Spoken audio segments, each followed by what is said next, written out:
Nais ko rin ipabatid sa inyo ang aking taus-pusong pasasalamat sa pakikiisa ninyo sa mahigit sa 31 milyong Pilipino, hindi lamang sa Pilipinas kundi na rin mula sa iba't ibang panig ng daigdig na nagkaloob ng kanilang tiwala at nagbigay sa akin ng mandato upang paglingkuran kayo sa susunod na 6 na taon.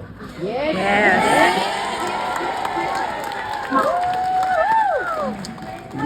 Lagi kong sinasabi, ang salita lamang na pasasalamat ay parang ang pakiramdam ko ay laging kulang sa inyong ginawa at sa aking nararamdamang pasasalamat sa inyo. Kaya ang isusupli ko na lang sa inyo at sa namin lahat na binigyan ninyo ng suporta ng nakaraang halala.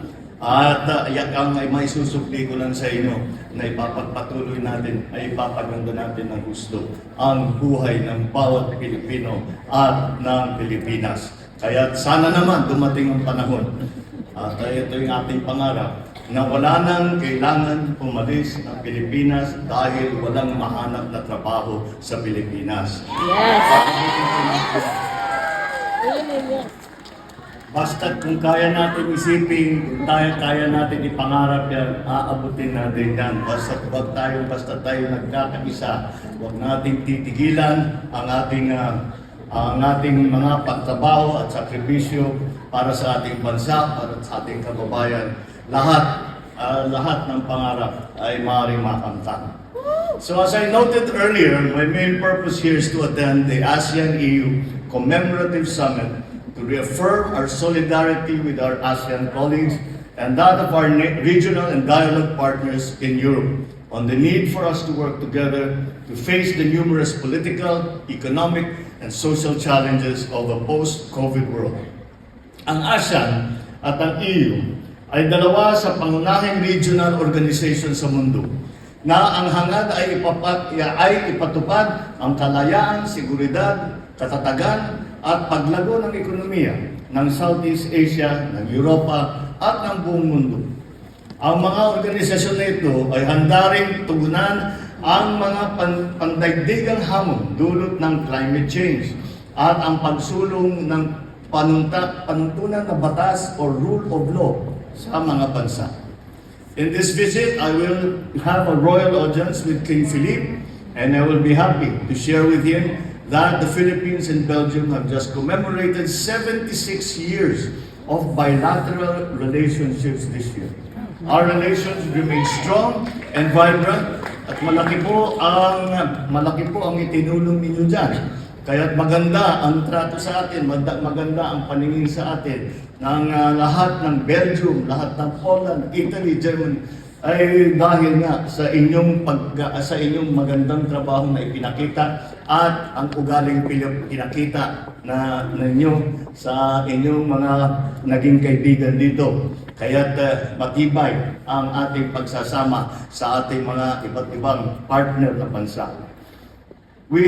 Our relationship have remained strong and based on shared values, common interests, and the good reputation that Filipinos have built, not only here in Europe, but all over the world. It will also be an opportunity to convey to the King that the Philippines intends to pursue a strategic partnership with Belgium in various fields. And to this end, we look forward to signing a Philippines-Belgium Joint Plan of Action for 2023 to 27 that could further enhance bilateral cooperation, allow our two countries to discuss regional and global issues of mutual concern.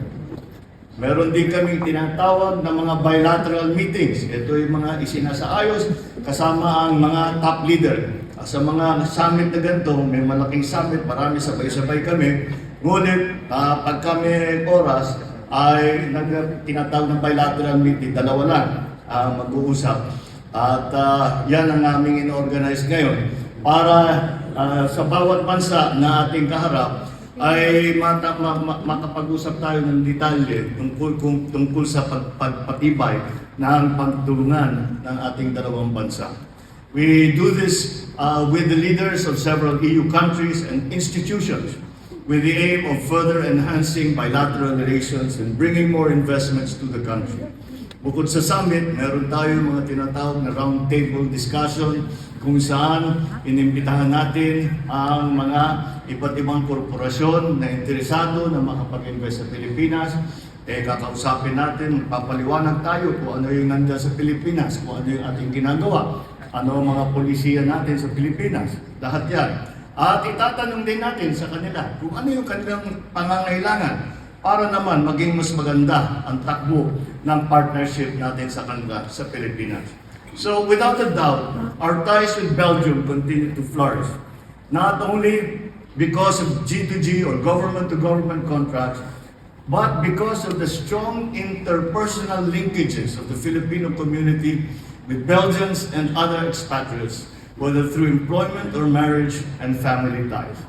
Truly, you all deserve to be recognized because your interaction with them has enriched our relations. The world is slowly recovering from COVID. Pandemic has made a deep and indelible impact in our societies, our economies, our health, and our everyday lives.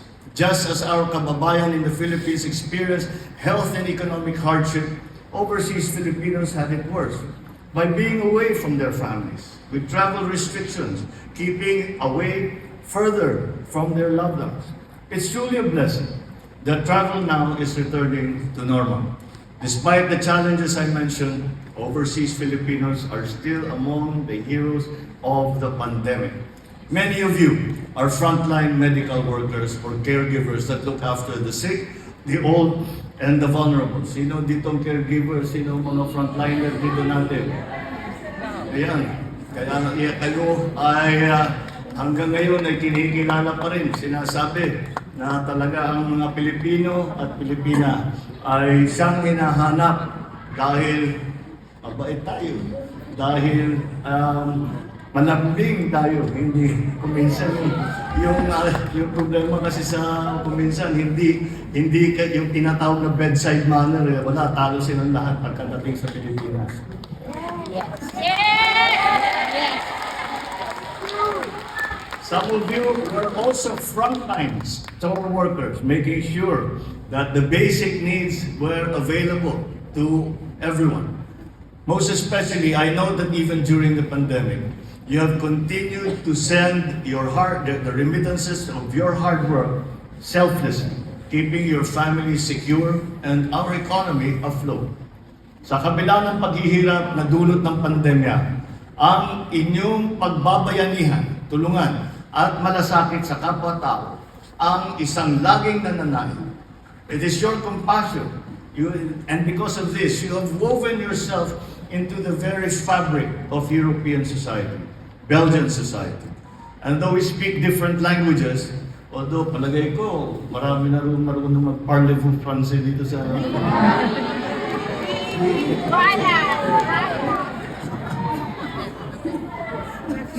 Inaral ko yan sa eskwela, pero walang dumikit eh.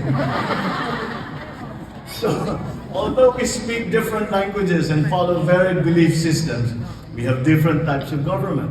We have different tastes in all kinds of things. The Filipino community organizations here in Europe continue to maintain deep and growing friendships with people of different nations. Filipinos in this part of the world will continue to be highly regarded because of your jolly and high-spirited manner, your hard work, your dedication, and what you do. Of course, perhaps even more importantly, your generosity, your compassion, and your kindness. Ngayon, ganyan na ang pagkakilala sa Pilipino. Inspired by your dedication and hard work to ensure that all your sacrifices will not come to nothing, this administration has embarked on an 8-point socioeconomic program that aims to effectively respond to the risks brought about by an unpredictable global political economy, provide enough safety nets to cushion our vulnerability to shocks, and steer our economy back to its pre-pandemic high-growth trajectory. The 8-point program is divided into short-term goals, which will protect the purchasing power of the peso and minimize socioeconomic hardships by ensuring food security, reducing transport and logistic costs, reducing energy costs to families. We will ensure that these short-term goals will follow sound macroeconomic fundamentals by enhancing the efficiency of the bureaucracy and sound fiscal management. And as the pandemic accelerated the digital transformation of the economy, we have dedicated our efforts to support a resilient and innovative financial sector. For the medium-term goals, the 8-point program will continue to create jobs by promoting trade and investment, improving infrastructure, and achieving energy security. We aim to create not just jobs, but quality jobs. Hindi yung pangkaraniwan lamang na trabaho na maaaring may mga casual lang lahat, maaaring mawala sa trabaho, walang benefits, lahat yan. Yan ang kailangan natin palitan. Na mailagay natin ang ating mga unemployed, mailagay natin sila sa magandang trabaho. Yung trabaho na mukha naman may kinabukasan. This will increase the Filipinos' employability, encourage more research and development, we will innovate, we will also create green jobs, which will support both the green and the blue economy. Yan pong green economy, ay tayo tinitignan po natin yung climate change, kung paano gagawin ng Pilipinas para tulungan ang buong mundo na mabawasan ang mga nararamdaman natin dahil sa climate change. Yung pong blue economy ay pagandahin naman natin ang ating mga dagat. Dahil marami yung pinapasmura sa dagat, marami nang sinisira, overfishing, lahat yan. Lalong-lalo na sa Pilipinas, 7,000 islands tayo, napakahalaga itong mga bagay na ito. Para naman ang ating mga mangingisda, ang ating mga naghihirap ay tuloy-tuloy ang kanilang kabuhayan, tuloy-tuloy ang kanilang hanap buhay na pangingisda, na malaki naman, na maganda naman ang kinikita. So we need to focus on the sustainable use of marine resources and establishing livable and sustainable communities. To foster continued stability, we will continue to uphold public order and safety, work towards enhancing peace and security within our national territory in the region and in the wider global community. We will also strive towards strengthening market competition by reducing barriers to market entry and limits to entrepreneurship. Ano kaya ang magiging benepisyo nitong 8-point program para sa inyo na nandito sa Belgium at sa Europa? I'm aware that Filipinos primarily venture abroad because of the lack of opportunities back home. With a new socio-economic agenda, we will strengthen our economic institutions and create more jobs that are both sustainable and in line with labor standards worldwide. We'll provide more equal and sustained access to local markets so that those who wish to engage in business will be amply supported. One day, you will no longer be driven by the lack of opportunities in choosing to go abroad. Sa sinasabi namin na ang pagpunta ng Pilipino mag-abroad para magtrabaho ay hindi dahil napilitan.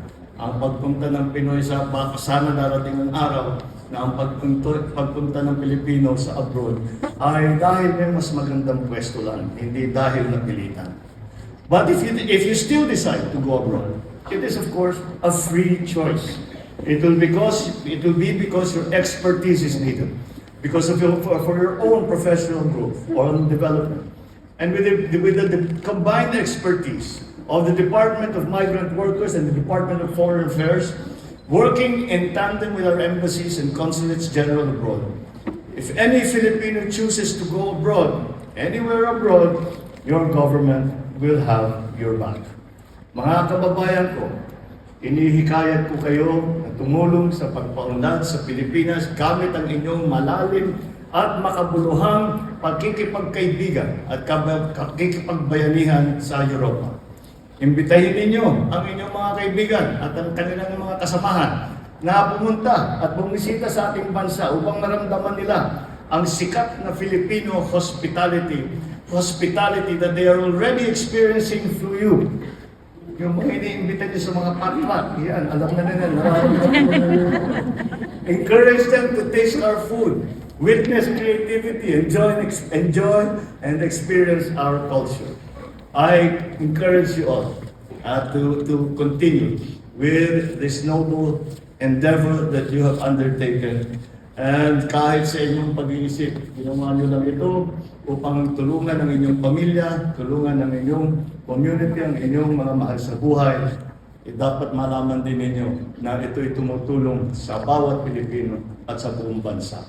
So, let us remain united with your government as we bring meaningful change to millions of our kababayans back home. Sama-sama po tayo pabangon muli. Mabuhay po ang Pilipino! Mabuhay po yung lahat! Maraming salamat! Ang kandang ang tawag dito ha? Ano gabi?